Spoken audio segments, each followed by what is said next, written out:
Graça e paz, meus irmãos. Até que as coisas voltem à normalidade, eu vou gravar o sermão.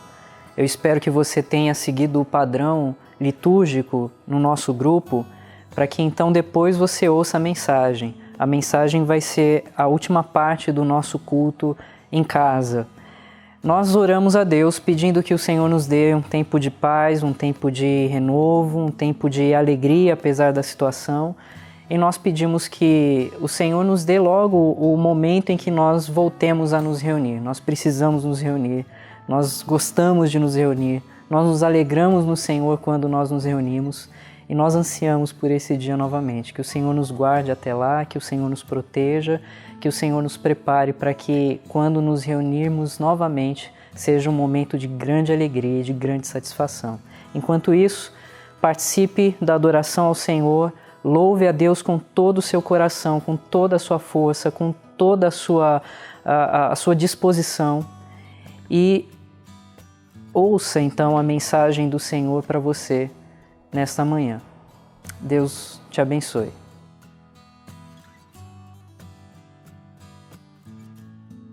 Eu li algo cômico alguns dias atrás. Embora tenha sido engraçado, o texto me fez pensar, escrever uma observação bastante séria. Eu vou ler essa observação primeiro. Ela é a seguinte: a igreja pode se tornar um lugar onde a participação seja mínima, onde as percepções são irracionais e onde a adoração seja invisível. Eu vou dizer de novo. A igreja pode se tornar um lugar onde a participação seja mínima, onde as percepções sejam irracionais e onde a adoração seja invisível. Agora eu quero ler para você a descrição de trabalho de 5 pessoas da equipe da igreja, começando pelo pastor.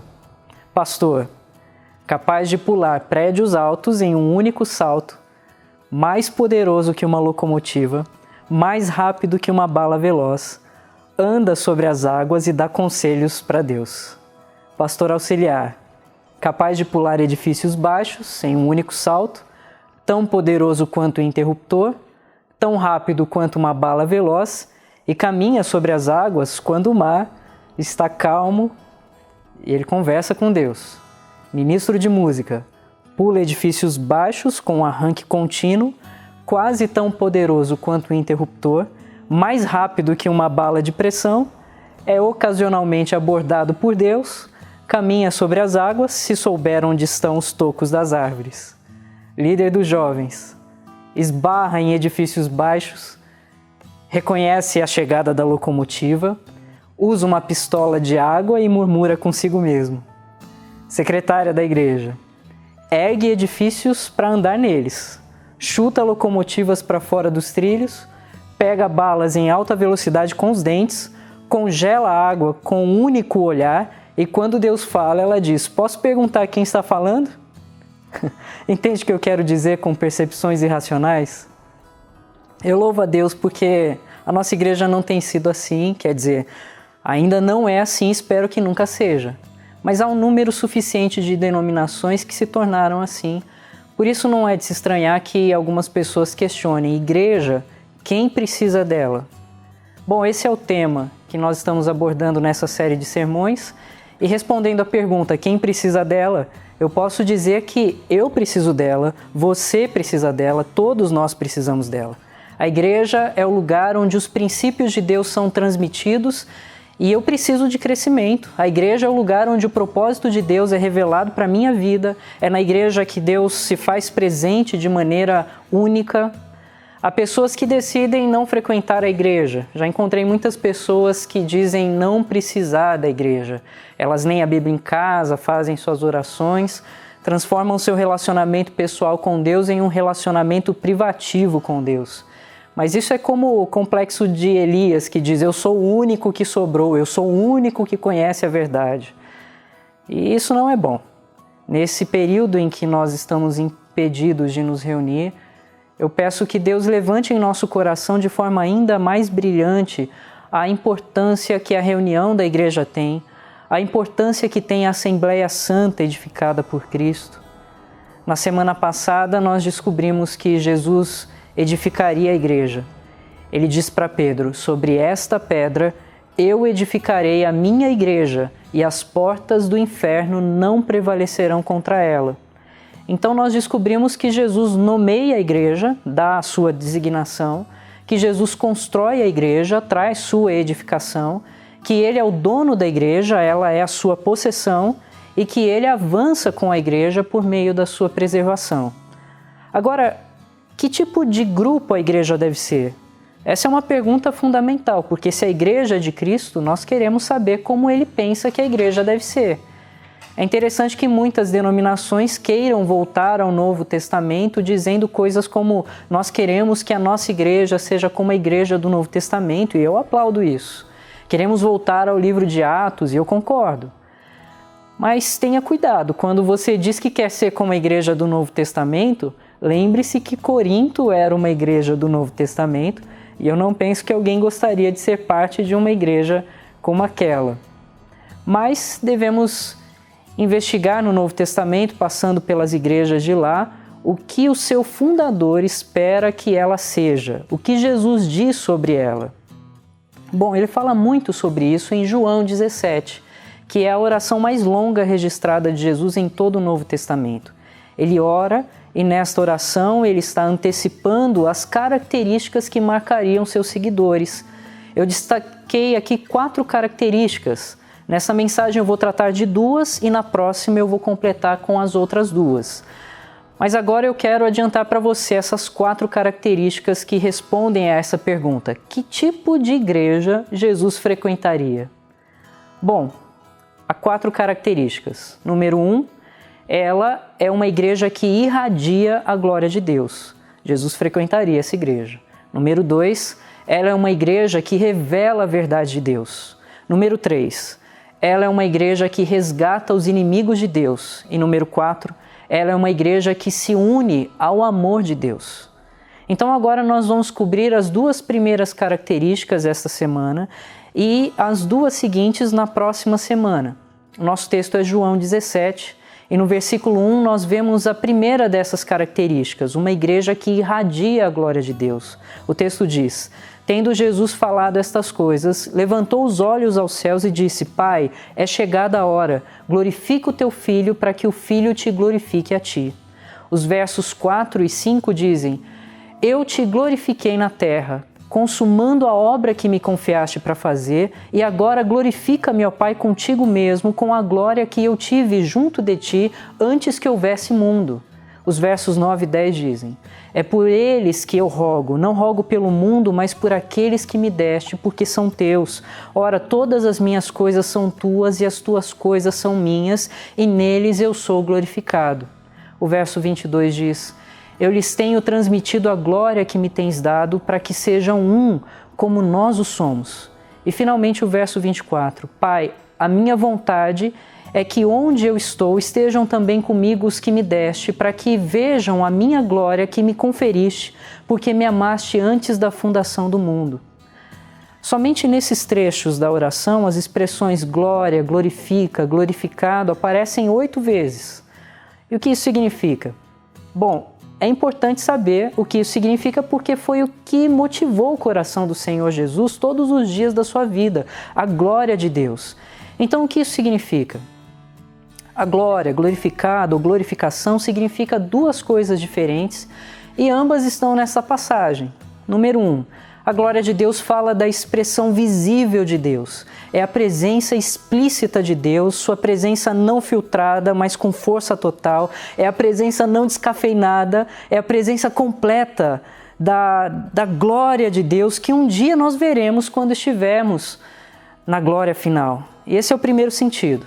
É aquilo para o que você pode olhar e que vai te causar um exterior uau, mas também um interior ai. Você se lembra da visão de Isaías, da glória de Deus? Isaías, no capítulo 6, diz: no ano da morte do rei Uzias, eu vi o Senhor assentado sobre um alto e sublime trono, e as abas de suas vestes enchiam o templo. Serafins estavam por cima dele, cada um tinha 6 asas, com 2 cobria o rosto, e com 2 cobria os pés, e com 2 voava. E clamavam uns para os outros, dizendo: Santo, Santo, Santo é o Senhor dos exércitos, toda a terra está cheia de sua glória. As bases do limiar se moveram à sua voz, que clamava, e a casa se encheu de fumaça. Esse é um momento uau externo. Mas o que Isaías diz em seguida?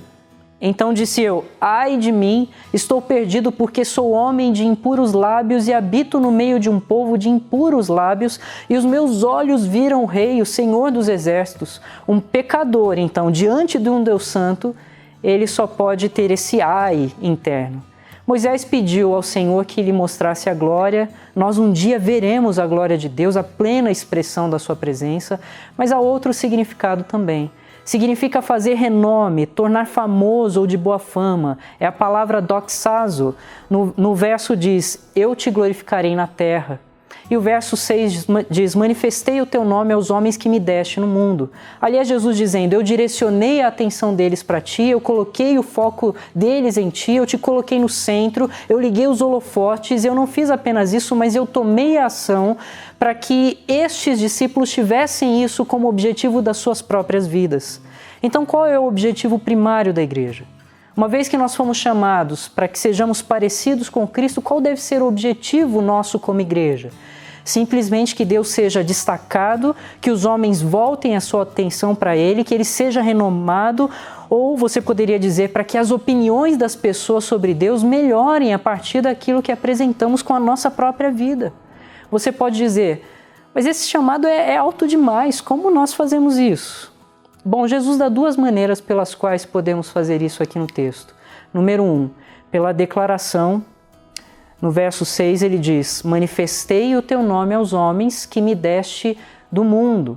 Isto é como dizer: eu fiz o teu nome grande entre eles, eu exaltei o teu nome. Você já reparou que por onde quer que Jesus andava, ele sempre honrava o Pai? Ele disse coisas como: as palavras que eu vos falo são minhas, eu vos tenho transmitido as palavras que o meu Pai me deu, eu e o Pai somos um. Ou eu faço o que agrada ao Pai. Ou como em João 8, verso 49, eu honro a meu Pai.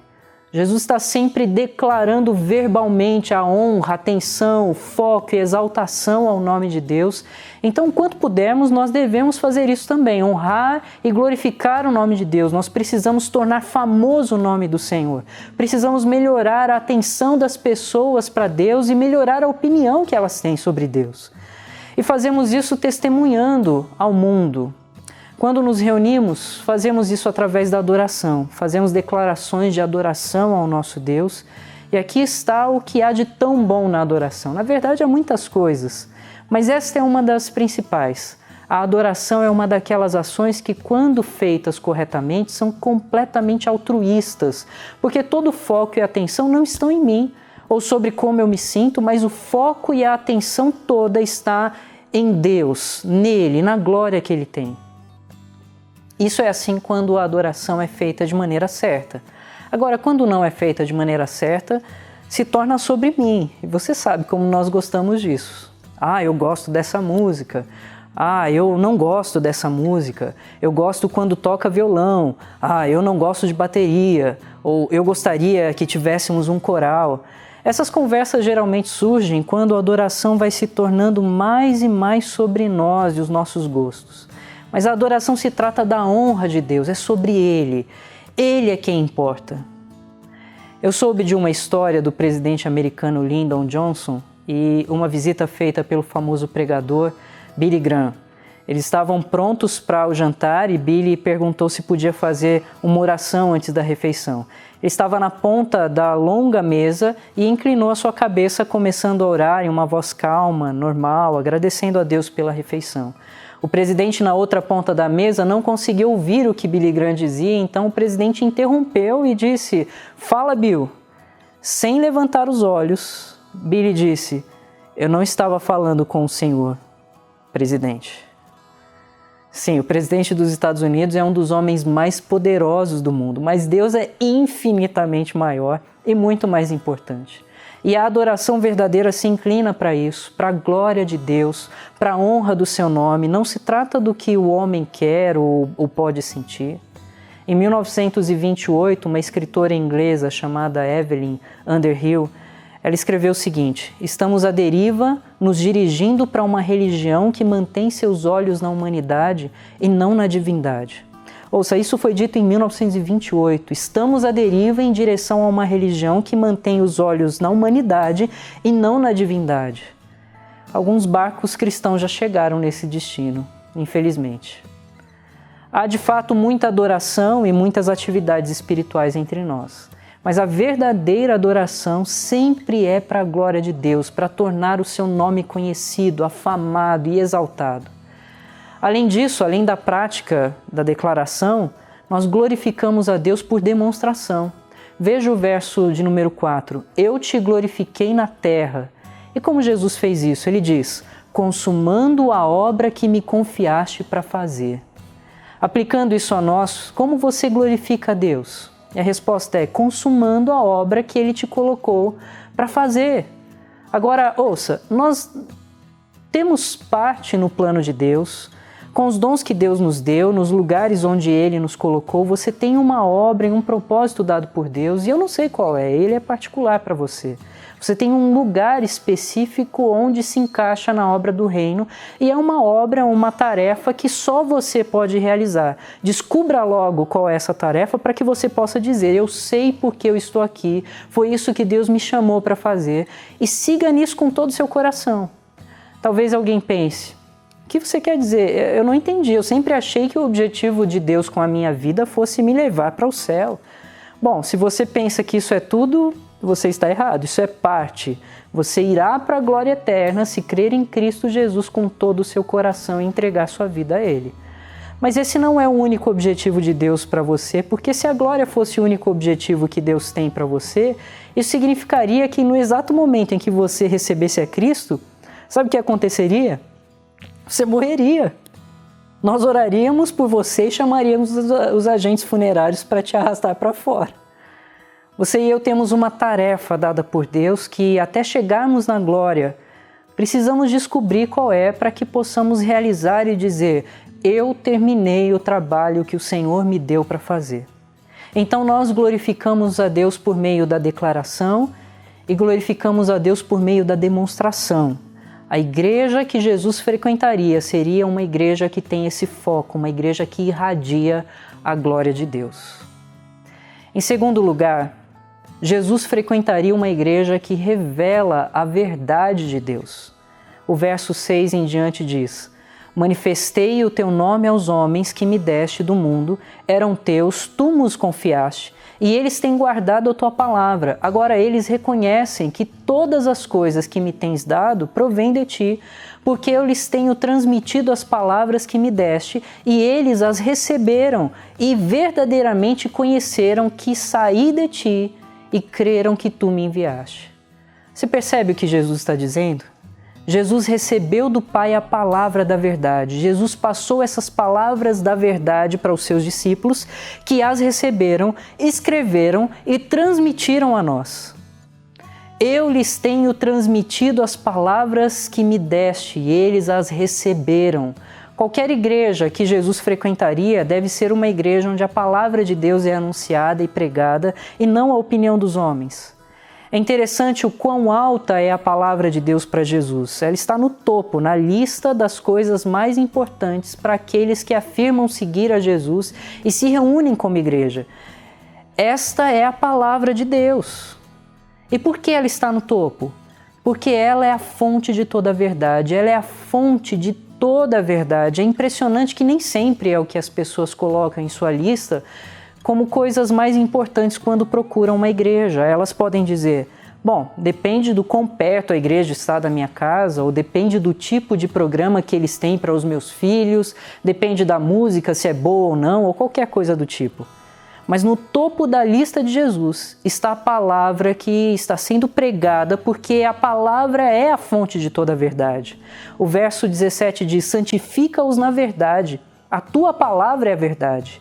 E bom, isso explica muita coisa, isso explica por que fazemos o que fazemos. Você pode dizer, então toda vez que nos reunirmos, será sempre a mesma coisa, cantar umas músicas, ler alguns textos, fazer orações e depois te ouvir falando? Por que você não faz um sorteio no próximo domingo ou uma dança de salão? Havia um artigo de jornal que tinha como título Igreja, um lugar moderno para solteiros que procuram seu par. É exatamente isso que Jesus pretendia originalmente. Jesus comissionou seus discípulos dizendo: fazei discípulos de todas as nações, e ouça, ensinando-os a guardar todas as coisas que vos tenho ordenado. Bom, aqui em João 17, Jesus está preocupado com a igreja do presente e com a igreja do futuro.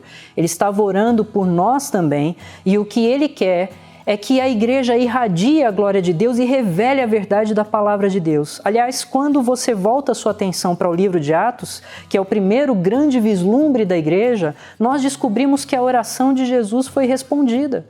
Em Atos capítulo 2, o verso 42 diz que a primeira coisa que os cristãos perseveravam era na doutrina dos apóstolos. E por quê?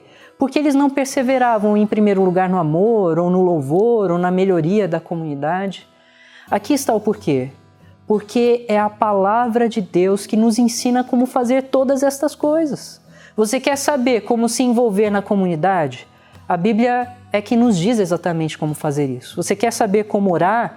A Bíblia é que nos dá os parâmetros para isso. Como sustentar a fraternidade, os relacionamentos? A Bíblia é que diz isso. Ela é a fonte de todas as coisas que fazemos juntos. Assim, uma igreja que Jesus frequentaria seria uma igreja que irradia a glória de Deus e uma igreja que revela a verdade de Deus. Há mais 2 elementos que veremos na próxima semana, mas eu gostaria de destacar alguns benefícios dessas primeiras características. Em qualquer igreja que fale sobre Deus e sobre a verdade da sua palavra, 2 coisas acontecerão. Número 1, alegria. A verdade produz alegria. O verso de número 13 do nosso texto diz: mas agora vou para junto de ti e isto falo no mundo, para que eles também tenham o meu gozo, ou a minha alegria completa em si mesmos. Eu lhes tenho dado a tua palavra, e o mundo os odiou porque eles não são do mundo, como também eu não sou. Então Jesus falou a palavra da verdade. Seus seguidores receberam a palavra e o resultado foi que eles recebiam alegria. Mesmo que o mundo os odiasse e os incomodasse, eles tinham a alegria do Senhor porque tinham a verdade. Então, como uma pessoa pode ter alegria em um mundo que odeia a Deus e odeia aqueles que seguem a Deus? Como você pode ter alegria no meio de toda essa bagunça que estamos vivendo? Como uma pessoa pode ter alegria quando o mundo ao seu redor está desmoronando? Resposta: por meio da palavra da verdade. Simples assim.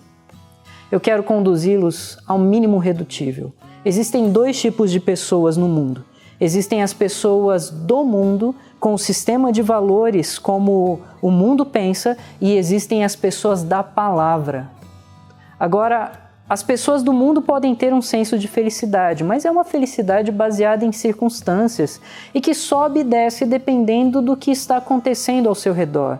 Então, se é um ótimo dia, elas estarão felizes. Se amanhã for um dia ruim, elas não estarão felizes, elas estarão infelizes. Elas estão sempre aprisionadas às suas circunstâncias que sobem e descem como uma montanha russa. Mas as pessoas da palavra têm uma fonte de alegria inesgotável, fixa e abundante. Elas conhecem a Jesus, que é o mesmo ontem, hoje e sempre. Ele não muda. Às vezes as pessoas, nas piores circunstâncias, tais como essas que nós estamos vivendo, manifestam um tipo de alegria ainda mais intenso. Então as pessoas do mundo são como termômetros. Elas sobem e descem. Se a economia for boa, elas estão bem. Se a economia cair, elas caem também. As pessoas da palavra são como um termostato. Elas ajustam a temperatura porque a sua confiança está em Jesus Cristo, que permanece o mesmo hoje e sempre. Então a alegria é uma marca na sua vida. Se você estiver enraizado na palavra da verdade, ela será.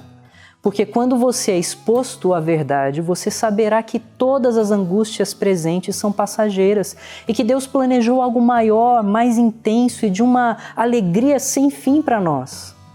Número 2. Você tem todas as promessas de Deus que Ele te sustentará, agora até a sua entrada na glória. Jesus disse em João 16, no mundo passais por aflições, mas tende bom ânimo, eu venci o mundo. É tão bom quando as pessoas que nos visitam elogiam nossa alegria. Isso é um reflexo de que a mensagem da palavra tem feito um grande efeito em nós. Essa alegria fica evidente quando nossa adoração é verdadeira, quando fazemos o que fazemos baseados na palavra de Deus. Charles Spurgeon disse: nosso Deus feliz deve ser adorado por um povo feliz. Um povo alegre está de acordo com a sua natureza. E tudo isso é produzido a partir da palavra da verdade. É por isso que essa alegria é uma alegria genuína em você. Quando você é exposto à verdade, a Bíblia revela o amor de Deus, o plano de Deus, o significado da vida, o futuro do mundo, a glória eterna, as promessas presentes e futuras. E tudo isso junto causa um impacto profundo de alegria, um estado de alegria. O Salmo 119 começa dizendo: bem-aventurados ou felizes os irrepreensíveis no caminho, que andam na lei do Senhor, felizes os que guardam as suas prescrições e o buscam de todo o coração. A Tyndale House Publishers, uma editora cristã americana, fez uma pesquisa e publicou os resultados dessa pesquisa. Eles descobriram, após a sua pesquisa, que 90% dos leitores da Bíblia, os leitores frequentes da Bíblia, se sentem em paz a maior parte do tempo em comparação com os 58% que leem menos de uma vez por mês. Isso é um dado interessante. 92% dos leitores frequentes da Bíblia relatam conhecer um propósito e significados claros para a sua vida, quando apenas 69% dos leitores pouco frequentes dizem o mesmo.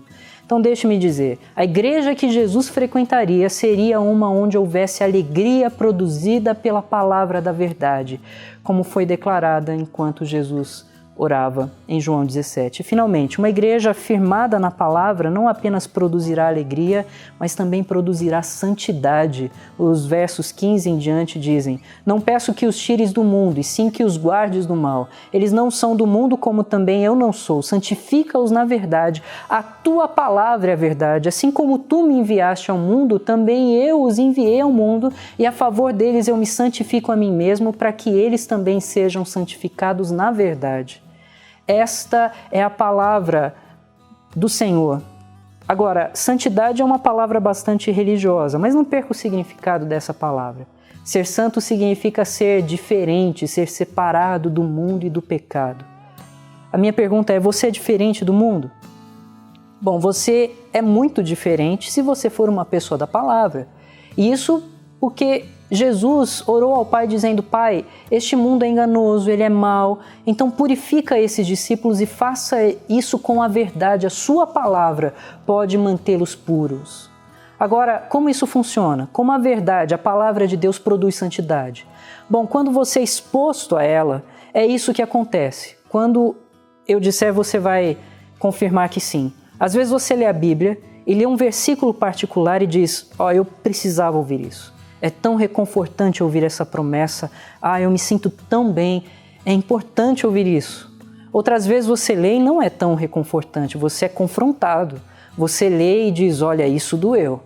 Porque isso está aí. Eu não quero marcar esse versículo na minha Bíblia. Às vezes você é confrontado. Às vezes a palavra de Deus conforta os aflitos e outras vezes aflige os confortáveis. Você certamente já viveu isso. Eu me lembro de algumas ocasiões em que, depois de pregar uma mensagem, alguém me acusou de perseguição porque eu estava falando tudo o que aconteceu com aquela pessoa na semana. Minha esposa te ligou essa semana, não foi? Alguns sentem que eu estou dirigindo o sermão de forma muito particular. E por que isso acontece? Eu vou te contar o porquê isso acontece. Hebreus capítulo 4 diz: porque a palavra de Deus é viva e eficaz e mais cortante do que qualquer espada de 2 gumes e penetra até o ponto de dividir alma e espírito, juntas e medula, e é apta para discernir os pensamentos e propósitos do coração. Eu posso apenas dizer que os sermões são feitos para isso. Eles são cortantes. Não somente para confrontar, causar dor ou culpa, mas também para cortar o que desagrada a Deus em nossas vidas. Há ainda coisas em nós que precisam ser cortadas. Então, às vezes, a mensagem é reconfortante, outras vezes é confrontadora, porque Deus está cortando aquilo que não pertence a Ele. Foi por isso que Paulo disse a Timóteo: prega a palavra, insta, quer seja oportuno, quer não, corrige, repreende, exorta com toda longanimidade e doutrina. Quando Deus falar contigo, esteja pronto para ser tocado.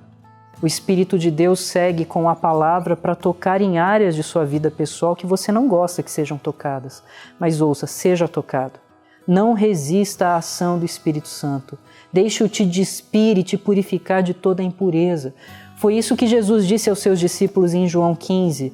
Vós já estáis limpos pela palavra que vos tenho falado.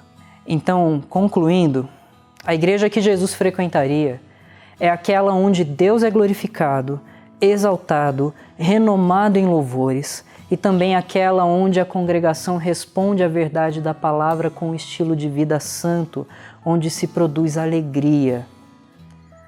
Portanto, aqui estão 2 desafios para você. Número 1, aprenda a glorificar a Deus.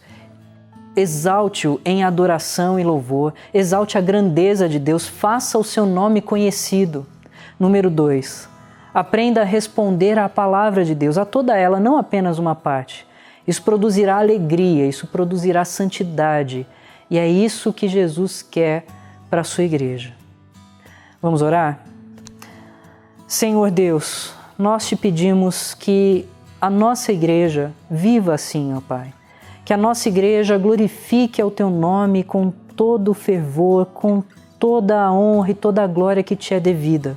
Eu peço a Deus que o Senhor também nos revele mais e mais da Tua palavra, para que haja em nós alegria em meio a toda essa tribulação que estamos vivendo e que haja em nós santidade também, ó Deus. Que não haja espaço para que nesses momentos em que estamos fora do contato público com outros, que nós caiamos em pecados, ó Deus, que pensemos coisas que não agradam ao Senhor. Ó Pai, que o Senhor nos liberte pela Tua palavra, nos conduza a ela, conduza o nosso coração a uma vida de santidade, oração na Tua presença, para que o mundo veja a alegria que o Senhor coloca em nós e que o Seu nome seja exaltado em toda a terra. Ensina, ó Deus, a nossa igreja a viver assim para a honra e glória do Teu nome.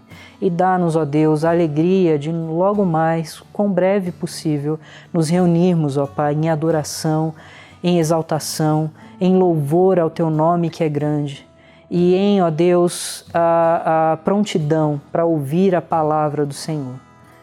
Ajuda-nos, Senhor, neste momento, dá-nos paz, dá-nos calmaria e dá-nos alegria, ó Pai, mesmo em meio a toda a tribulação. Nós oramos pedindo assim em nome de Cristo Jesus. Recebei a bênção, amados, que a graça do nosso Senhor e Salvador Jesus Cristo, que o amor de Deus, o eterno e todo-poderoso Pai, e que o ensino e as consolações do Santo Espírito esteja com todo o povo do Senhor aqui e com todo o povo do Senhor espalhado pela face da terra, hoje e eternamente. Amém.